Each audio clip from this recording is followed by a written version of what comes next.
Just want to take a moment to thank our sponsors, as ever, the Trent Navigation. Obviously, it's Forest v Palace on Saturday, so you can get down to the Nav for breakfast from 10 a.m. No doubt they're showing the early game as well, which is Newcastle v West Ham. And then there's, I think, Villa v Wolves in the evening after we hopefully beat Palace at the City Ground, 3 p.m. kickoff. So make a day of it at the Nav, either side of the game. Obviously, if you don't have tickets, you can spend the afternoon at the Nav following the results coming in as well. So here's just a quick 15-second video of the matchday experience, and then we'll see you on the other side with a quick word about the Oasis gig that is coming up as well.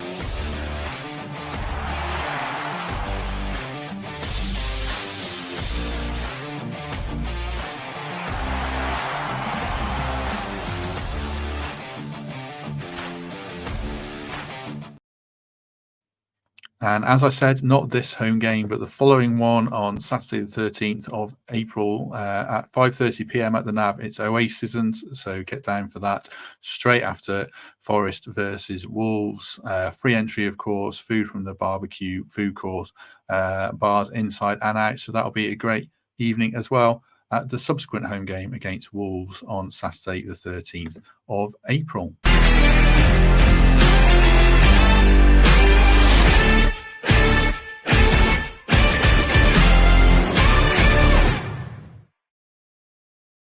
Hello, Watch Forest Focus. As ever on Wednesdays, we try to bring you an interview from in and around Nottingham Forest. And this week, I'm delighted to be joined by the club's academy manager, Chris Mcguane, to discuss his role and how the Reds are looking to continue and build on their proud tradition of producing some top young talent.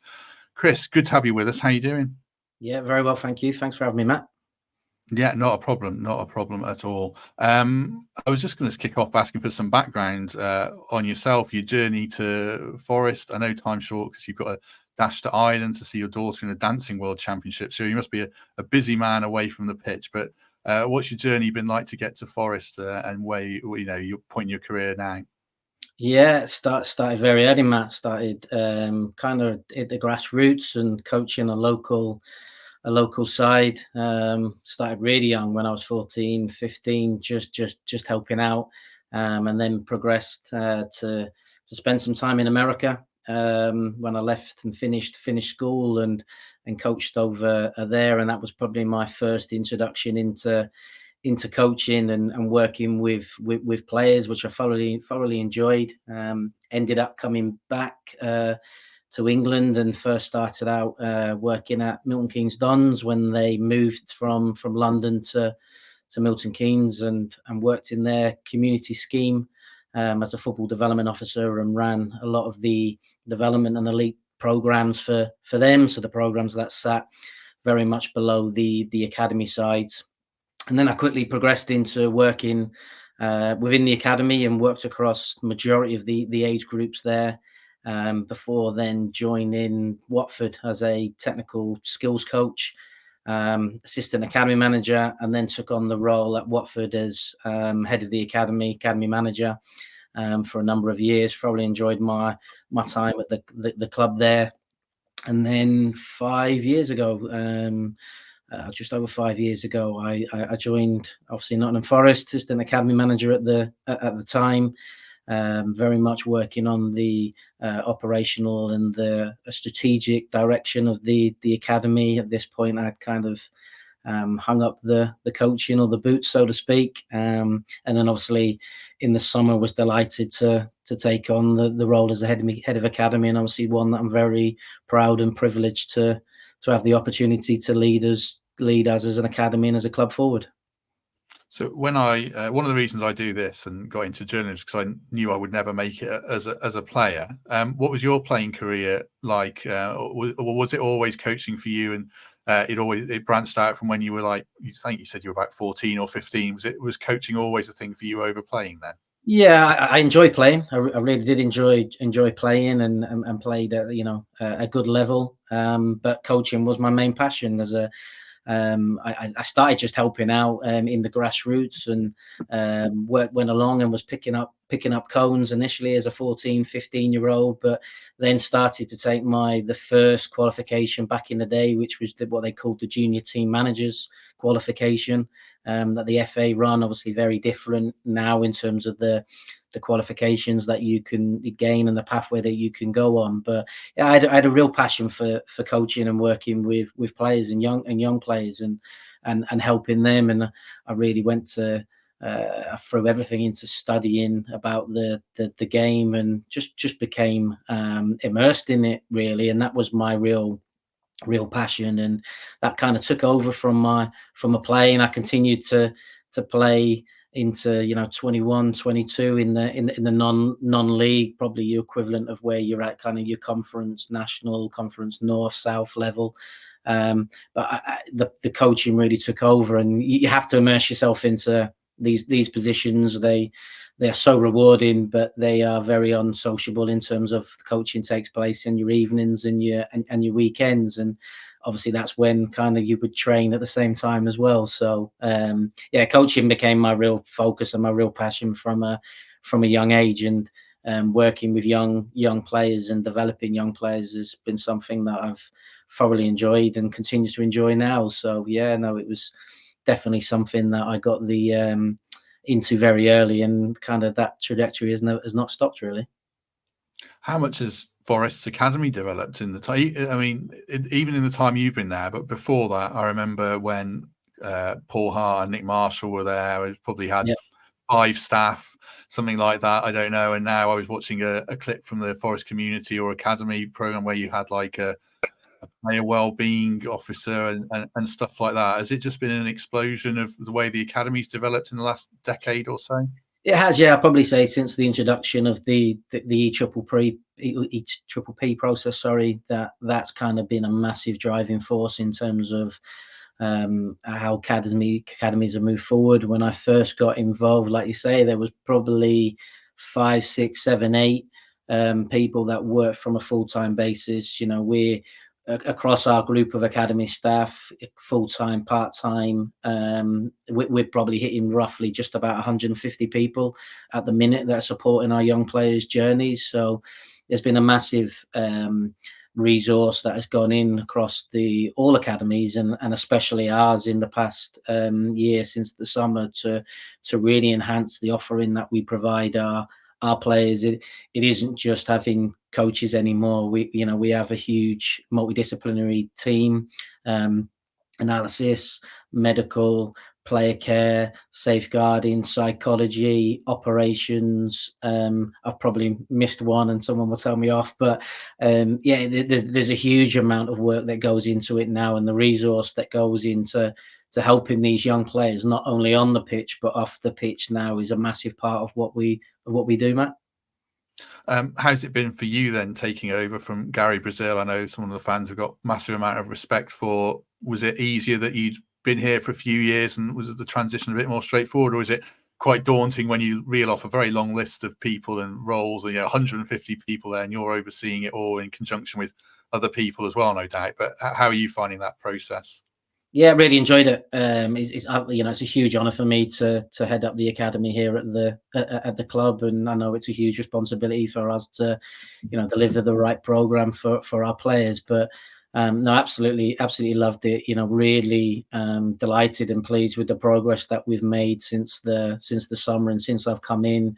We've made a huge amount of developments and strides forwards in terms of what we offer the players and the program.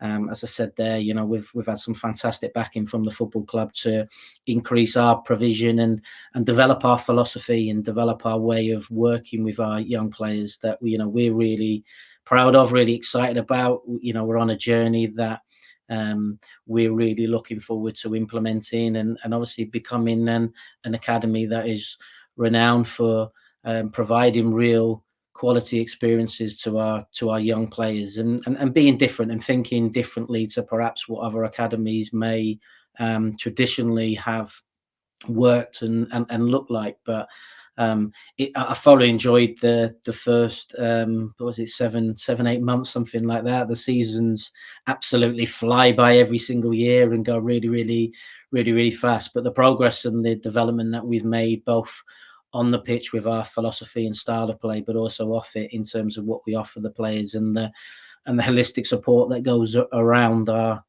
young players. I've been delighted with the the progress that both us as a group of staff and players and an academy that we've made. I do want to pick your brains about change, the offering that you have and what's different. But one of the things that Forest Academy has had as far back as I've been interviewing people, going back to Paul Hart, has always been, developing good people, whether they make it or not. I mean, I assume that's still one of your primary factors, and things can always branch off if you're developing good people. It helps them become good players in a sense, I guess. 100%, Matt. We have a huge focus in terms of our work that we do with the players off the pitch. You may have seen recently our education team were recognised through our SEP results, where through our players, we achieved #1 ranking across all football clubs for the results that our players got from an academic point of view off the pitch. And again, it's huge recognition to the emphasis we play on developing not only the players on the pitch but also them off the pitch as well. And our player care and safeguarding team do a wonderful job in terms of our informal education, our off the field life skills education for the players. And obviously it's stage and age appropriate. What we would work with our under 9s and our under 10s in our foundation phase would be very different to what our under 18s or our B team players focus on. But we're delighted again with the progress that we've made and what we've offered our young players and really enhanced the offering. But you're right, it's always been a staple diet of the academy and the football club is that we develop good individuals and good people as well as being good players, and that hasn't changed and won't change in the future at all. I wanted to ask you about the player pathway to the first team, because I think ultimately that's what a lot of fans will be interested in. Hopefully you can drop in a few bits of insight as to how you get them there. But in principle, is it harder now to get players to the first team now we're a Premier League club, and obviously we hope we'll stay there, because it's such a step up from the Championship to the Premier League or any level to the Premier League? Has that made a more difficult challenge for your job, for you guys in the academy?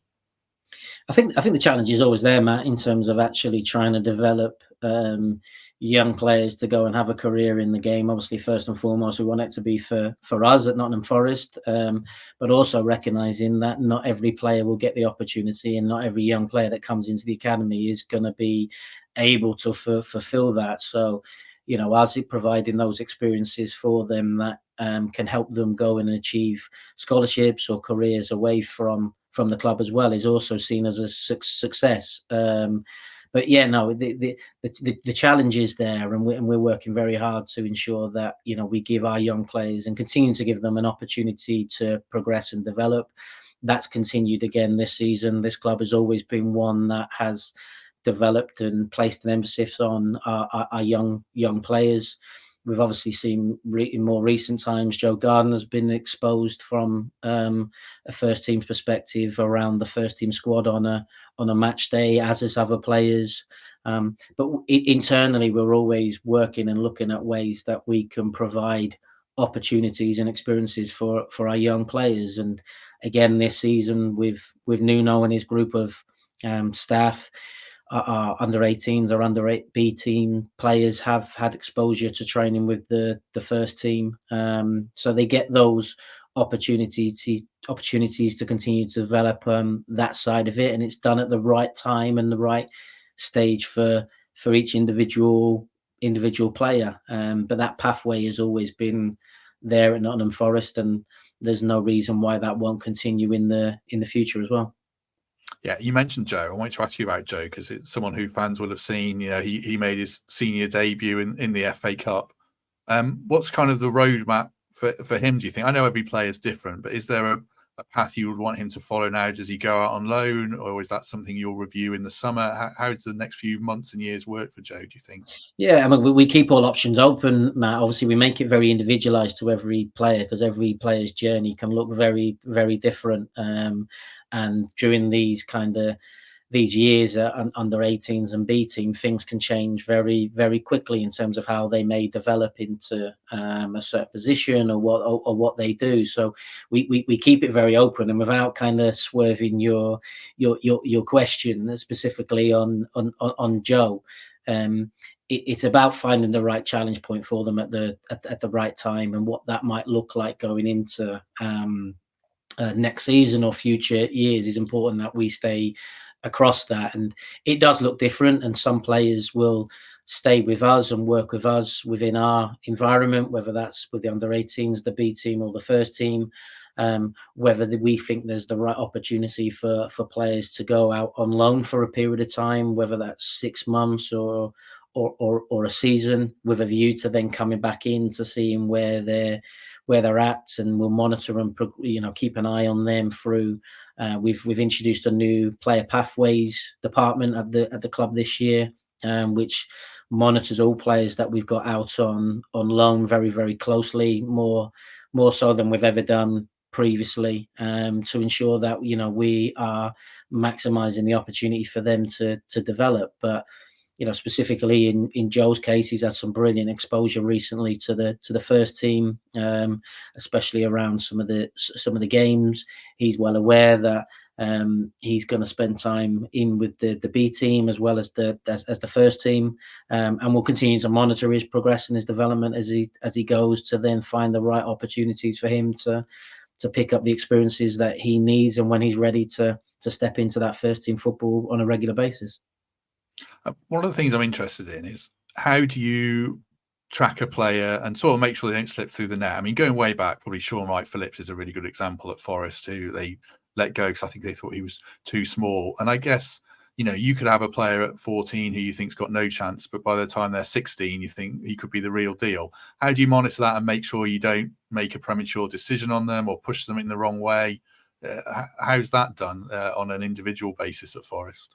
Yeah, you have to be really patient with young players, and especially during that youth development phase, so that kind of the under 13s to under 16 age group, because maturation is changing massively. The boys are growing at considerable rates, or some may be growing early, some might be growing a little bit later. So each player has an individual development plan, which is monitored every 6 weeks and fed back to both players, parents, and all the key stakeholders around the players. So it's specific for each individual player, and one player might be at that point focusing on something from a technical point of view.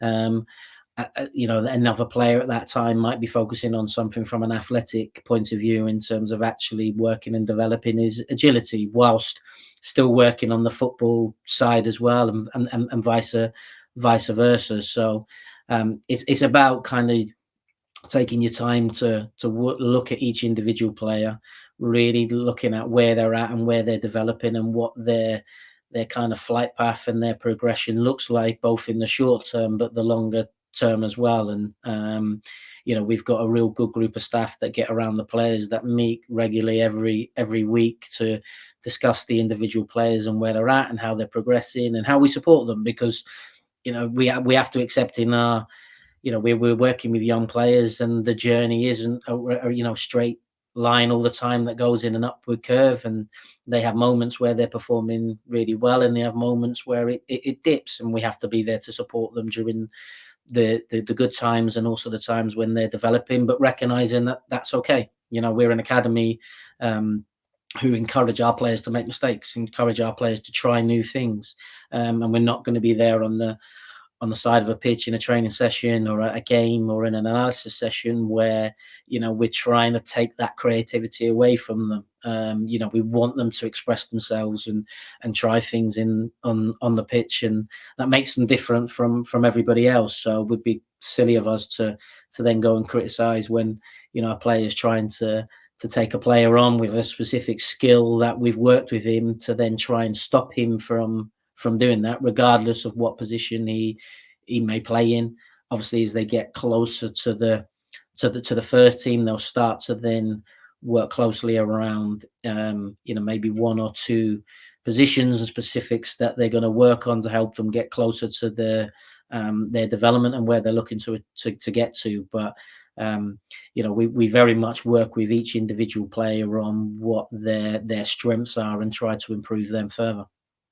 So is the whole thing, I guess, has to be kind of collaborative, because if I was a 14-year-old in your academy, I'd be convinced I was going to make it no matter what, and probably be no managing expectations and all that kind of thing. But you probably have to do an element of that and work with parents and to work with the player and the coaches, and it all has to come together the way you want it to, hopefully. Of course you do. I mean, what we provide is an opportunity for our young players. We provide no guarantees that that they're going to go on and have successful careers. We're working very hard with them to give them every chance and every opportunity and give them experiences. And I think one thing that academies do, and one thing that we're really keen on, is to give our young players experiences that they might not get elsewhere.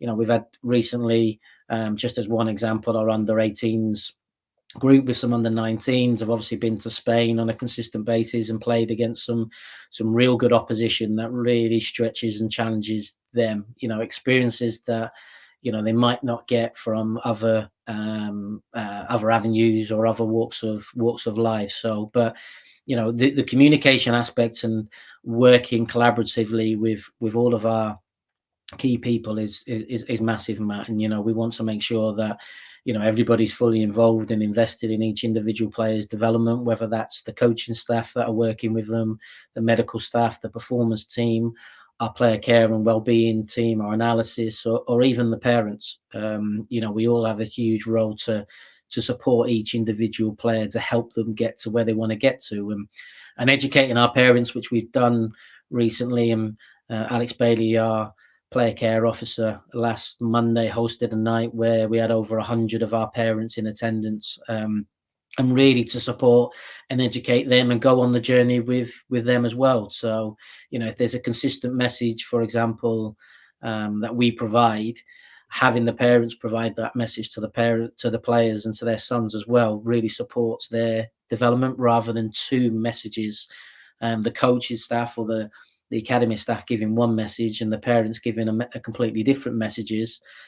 Then the boys are going to, come to training, come to games, and they're going to be a little bit confused as to what they should be doing or what they should be focusing on. So collaboratively working together for the development and the better of the individual is really important to us. You mentioned the under-18s playing those top sides. I mean, at what point do results matter for the team? Because I guess at that age, you're starting to make decisions on individual players. You want to win games as well, but at what point do you kind of put the individual versus the team result, which becomes paramount then for you? Yeah, the most important thing for our academy journey is the individual, Matt. We want to give them experiences right throughout of lots of different challenge points, lots of different fixtures, variety in training, so that when they step into the city ground and they're playing for the first team in the Premier League, that the experiences that they've had have held them in good stead, and they've got some reference points that they can go back to. Under 18s, under B team level, the players and the staff, of course, want to experience what it's like for the players to go in and win games, but it isn't our primary concern. It's important that our players have a variety and a varied experience, and actually recognizing that winning games is important and part of their development, but also is drawing and losing games, and that part of that process is important, that they understand what it's like and why they may have got to the point of winning games, and why they may have obviously maybe not got the result they wanted, and that they learn from it. And again, they have those experiences, because when they go into that first team environment, we fully recognize that 3 points and winning football matches of primary importance to everybody connected with the football club. So, but having those experiences as they go through, and educating them and giving them those experiences, far more beneficial for us at this stage than focusing purely on the results and making the results the be all and end all and the success marker. There's so much more that we can measure in terms of what success looks like for our young players right across the pathway, from our youngest age groups to our oldest age groups. So it's really important that we give them that variety, and it is about individuals for us. Yes, it's within that, and we will work with our older players on playing in a structure and a style and a philosophy. Our B team aligns massively to our first team in terms of how we coach and how we educate and how we develop them in formations and a style of play that's really, really closely linked. But our younger players, our under 13s, our under 14s, for example, will play lots of different formats, lots of different formations, 2v2s, 3v3s, 4v4s, 5v5s, 6v6s. Our 11v11 football comes a lot later because we want our young players to have lots of touches on the ball, and we believe that that's what will provide them success to when they go further down the line. And the result on a weekend, on a Sunday with the games that we play of our real young groups isn't our focus. There's much more measures of how we measure our success and how we measure that development of players. You've sort of gone into my next questions there, actually, around formations and tactics. No, it's good. It's good. So is that kind of, I don't know, under 15s, under 16s, you'll play like a hard and fast 4-2-3-1 for a few weeks, or is it not as simple as that then? Yeah, variety. So as I mentioned there, our B team will align as closely with our first team and do align closely with what our first team are working in. But from under 18s down, we'll expose them. And again, it's probably that word variety and experiences. We provide them with a number of different opportunities and different formations that they could come up as they go on their journey. What we don't want is to, always play one formation, whether that's 4-2-3-1 or 4-4-2 or 4-3-3, and they become very good at playing in that position or that formation, that when they go into their older age groups and they go into a first team environment, if a manager or a head coach asks them to play in a slightly different way and a slightly different formation, if they've never experienced that before, that can be quite daunting for players. So providing them with that as they go through the academy journey, and if a player joins as an under 9 and graduates 12, 13, 14, 15 years later, there's a lot of experiences that we can work on rather than kind of, whether pigeonholing is the right word, and just going, right, well, we're just going to play 4-2-3-1. For me, that isn't developing the players from a real holistic point of view. And we've got a very unique and style that is evident at the City Ground and with our first team in terms of the way that we want to play football and how we want to be known as a club. But it's important to us that we give our players the opportunities to work towards that, because our under 9 players coming through now may be 10, 11, 12, 15 years away from our first team. And I think if we look back I know when I reflect and I look back as to what football looked like 15 years ago, there's obviously a huge amount of similarities, but there's a huge amount of differences in terms of, we have sat there and gone that every goalkeeper has to be playing out and really, really comfortable with their feet 15 to 20 years ago. We probably weren't. So that's part of our role within the academy, is that we're trying to predict what the future looks like and what the modern trends look like. And we do a lot of research into that and looking at a lot of the insights that UEFA and FIFA provide as to what it looks like in major competitions, European competitions, the World Cups, the European Cups, etc., to give our players a program that we think is what the future game is going to look like. Yeah, I was going to ask about things like tactical education stuff, because a lot of teams now play the really high press and things like that. I mean, I guess you don't want to overload players with information as well at a young age. So how does that work? What age are you kind of pushing that kind of information into players?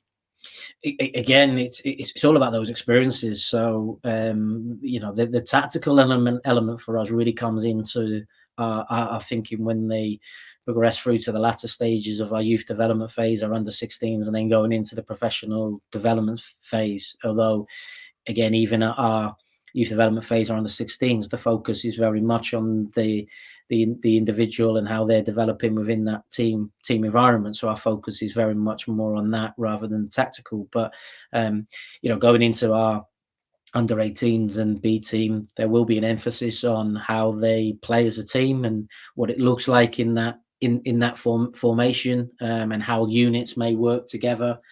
partnerships on the pitch around positions. So it does become more of a focus as we progress through the age groups within the academy. But our younger age groups is all about technical. It's all about trying to outplay their opponents, either individually, in combinations, as units, and coming up with some real creative and exciting ways of outplaying. And I think if you for the supporters that will be listening in, I'm sure they would have seen from the footage for our under 18s and our B team that we've had some fantastic moments this year of our players really outplaying opposition teams, in terms of the way that they may build up possession from the goalkeeper and from the back through into the middle, and then further forward into the attacking areas, being really creative with some of the goals they've scored. So it does become more of an emphasis as we go through. But again, it is very much, we're looking at that outplay and that exciting technical players that can develop as well. You mentioned Nuno earlier, and we mentioned Joe getting his first team chance, and young players training with the first team. So have you had conversations with Nuno or his staff just to give us a view of how he views the academy and young talent coming through? Yeah, there's a real strong link between the academy and the first team, which is really important for us to ensure that the young players, that the opportunities that they get, and the communication is vital across both academy and first team, especially when the young players step up, Matt, and we're getting feedback, and we're providing feedback to them on to where they're at, what they're working on, and then vitally, when they're training and in and around the first team as well, we're getting that information back, and it's very open. The opportunity to, for our young players to go and train means that our staff can observe and watch, and we share information, and we share data from the training sessions, we share footage, so that communication is there. This club has always had a proud history, of developing young players, and that's built on some real solid foundations internally that probably the supporters wouldn't see on a day-to-day. But the communication and the real tightness of the groups is important for the development of young players, and we have to continue to ensure that we're giving our lads the experiences and the opportunities to go into that first team environment, and when they do, supporting them around that journey, because some will go and train and do very, very, very, very well, but we know that potentially that's just part of their development, and that actually their exposure to getting into the first team on a consistent basis may come and will be further down the line. Some will obviously be a lot closer to it now. Joe more recently, and then, as I mentioned, Josh Powell, who went away with the first team in pre-season and unfortunately picked up a long-term injury. So different pathways, but the communication and the dialogue between both, the first team staff and Nuno and the academy is really strong. Does that first team training toughen them up, or is that the wrong way for me to look at it? Depends what you describe as toughen up. Probably a senior player giving them, I don't know, you hear tales from years gone by of nicking their clothes and stuff like that. That wouldn't happen now, but a tough tackle in training and stuff like that, does it give them an edge that they need to learn as senior footballers, or is that an outdated way of looking at it? Yeah, I think what it does is the boys recognize that the speed and the intensity of the play when they go into the first team is ramped up with them, so that provides them a real good opportunity to really test their own abilities within that environment, and obviously the physicality of and the athleticism of the players within the first team environment gives them that challenge as well, because we have to remember a lot of our young players at 16, 17, 18, 19 are still developing from an athletic. They've still got plenty of growing, whereas coming up against some of our senior professionals in the first team squad, they've reached full maturation, they've reached their full growing potential. So we have to recognize that that's an important part for them as well. But the experience of them, and without having the exact numbers in front of me, although I have got it, majority, if not all of our under 18 players and B team players have had the opportunity to train with our first team. So giving them that exposure is really, really important. That actually it helps them in their next stage of their development, and for them to see how the levels of intensity and how quick the players play, but also in terms of how quick they may move the ball, but also make decisions and think 1 or 2 steps ahead, really is beneficial for the lads. And again, it's just part of their development and journey at the right stages and the right time for them. So it's an important part of their development, as kind of all of the journey and experiences are as they go through the academy. I know you've got to catch a flight, so I won't keep you too much longer, but just throw a That's couple more your way. That's Are players still living in digs? Because I know, players like Lewis Mcguane and David Prutton, who are regulars on this podcast, not Lewis because he was local, but some of those lads lived in digs around the back of the city ground. What I don't think that happens anymore. Why do younger players live now? We do, yeah. So we do have we have some fantastic what we call host families now, digs, I suppose, in the old term. So we've got some fantastic host families that look after our boys, remarkably well. Last count, I think we've got about 21 players that are residing in host families, and then we also have boys that are still living at home, depending on their age, and we have boys that have ventured out and got their own apartments and flats. So lots of different ways that we support the players. In terms of whether they're in with a host family, in their own place, still back at home. They're all on different journeys, but we do have across that under 18s and B team squads, a number of players that are with. Or in digs or with that host families, yeah. Is player recruitment these days easier or harder? Because I know you bring good young talent over from Ireland and stuff like that, but you've got clubs locally like Derby and Leicester who aren't currently Premier League clubs who might be able to say to parents, "Oh, we can get your lad into the first team quicker." So has that become a different challenge now for you or not? I think the recruitment landscape changed, Matt, really around Brexit. It limited the opportunity for us to recruit from further afield, and maybe bring some boys in from Europe. The club has always been and will continue to be to provide local Nottingham players and boys an opportunity to connect with the football club. That's steeped in our kind of tradition. I think we've seen from the boys that have come through the academy before me, and they've had a real connection with Nottingham, having been born in Nottingham and come through the academy right from the early ages. So player recruitment is always a really challenging environment, a challenging market. We want to give young players in Nottingham and the surrounding areas and surrounding counties, that opportunity to come in with us. But we also recognise as that how big that the global game is getting, and the opportunities that could be provided to us to expand our recruitment up and down the country, which we've done. You mentioned we've had some boys across from Northern Ireland and other countries in the past, and we'll continue to explore those opportunities as well to enhance what we're doing, and to continue to give players an opportunity to progress through the academy and into the first team. Just lastly, then, my reference point for academy is through the people I know, like Paul and Nick Marshall, who's really interesting, who you probably know through Liverpool, and yes, yep. How the Forest Academy was and how the Liverpool Academy is now. It sounds like back in the day it was quite tough for young players, but they came out good men and good players. So what's the kind of, how does it look now at Forest? Because you've talked about how you do things differently. What's kind of changed then at Forest in the last 5-10 years or so that fans might not know about?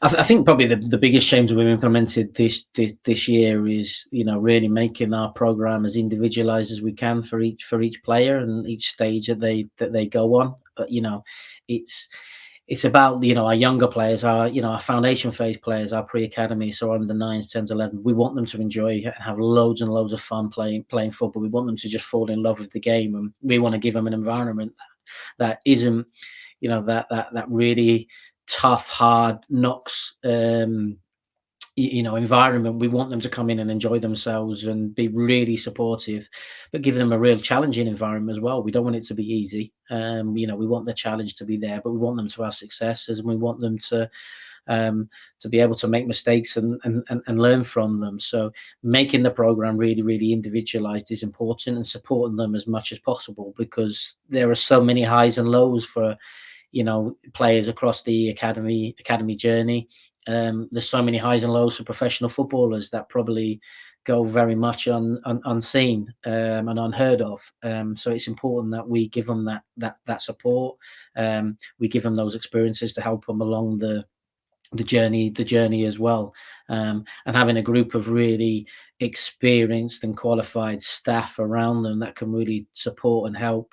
Our player care safeguarding team, our psychology department, from analysis to coaching, giving them the quality around them that can really help and support them is important as well. But we want them to really enjoy coming into Nottingham Forest, getting lots of experiences and enjoy the journey when they come through, because naturally across the journey there's so many highs and there's so many lows. For example, going and winning games on a weekend or losing games on a weekend, players will react and deal with it in different ways when they're going through their maturation stages at a younger age.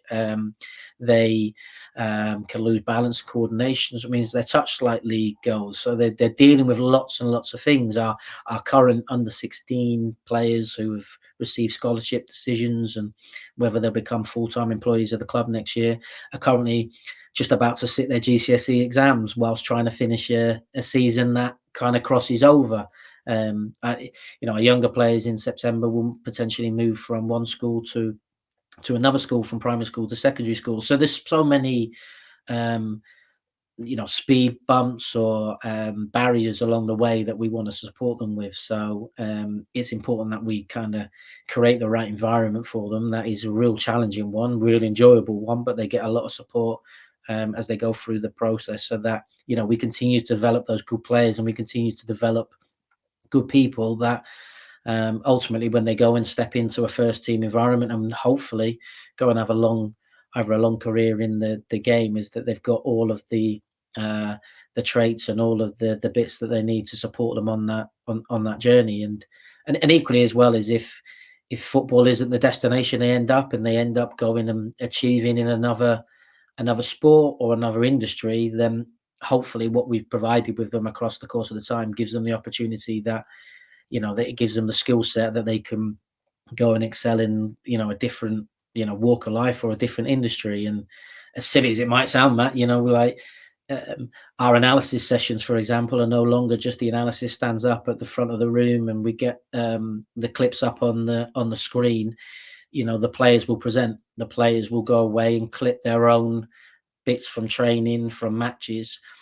So if, for example, they're presenting in front of their teammates and their peers, that if they were to not become a professional footballer and have a long career in the game, when they go into an industry where they may need to manage a group of people and they're standing up in front of 20, 30 staff presenting, they've had that experience as well. And that kind of stuff, what the knock-on of the program that we deliver and how we deliver it, probably goes unnoticed and probably unrecognized until actually you see them in front of a camera, in front of people, talking about their own experiences. And I think probably one that I saw recently was we had a number of boys go into a local school, and to see how confident they were to speak in front of a classroom, based off they've had that experience with us, was really, really powerful, and was really, really enlightening in terms of, for us, in terms of that the program that we're putting on isn't just focusing on them being footballers, but also them as people, and helping them hopefully have a good start in life as well. What age group's that? Who went into the school? So that was our under 18s. Wow, God, I couldn't have done that. You better speak to anyone as a 17 or 18-year-old. So no, fair play to them. Yeah. You know, our off the pitch program, education program, our life skills program is very much about developing them holistically as well. So as much as we might educate, you know, say take our under 18s for example, on a number of topics that could be anything from online safety to how to cook, to even simple things like managing, opening a bank account, setting up doctor's appointments, etc. It's the other side as well. So seeing them develop in, you know, their personal skills of how they communicate, because, you know, naturally nowadays we're probably all guilty as we spend a lot of time in front of a laptop or a lot of time in front of a phone. And our young players generally now communicate by texting each other on, you know, various different platforms. So, you know, it's really important to us that they have the opportunity still to develop those skills of, you know, talking to people, looking people in the eye, etc. Those things are still important, as much as, you know, don't get me wrong, you know, the most important thing is we're trying to develop them as footballers, but we see a massive knock-on effect of both sides of it as well. So it's really important. No, absolutely, absolutely. Right, we shall leave it there because I know Chris has got to dash. But if you have enjoyed this, do us a favour, hit like, hit subscribe. You can become a channel member. Give us a good review on iTunes. I do enjoy reading those. Right, Chris, thank you very much. That was really interesting. I hope you enjoyed that. Lovely. Thanks, Matt. Much appreciated. And we shall be back tomorrow with our full match preview of the Palace game. But in the meantime, we shall see you soon.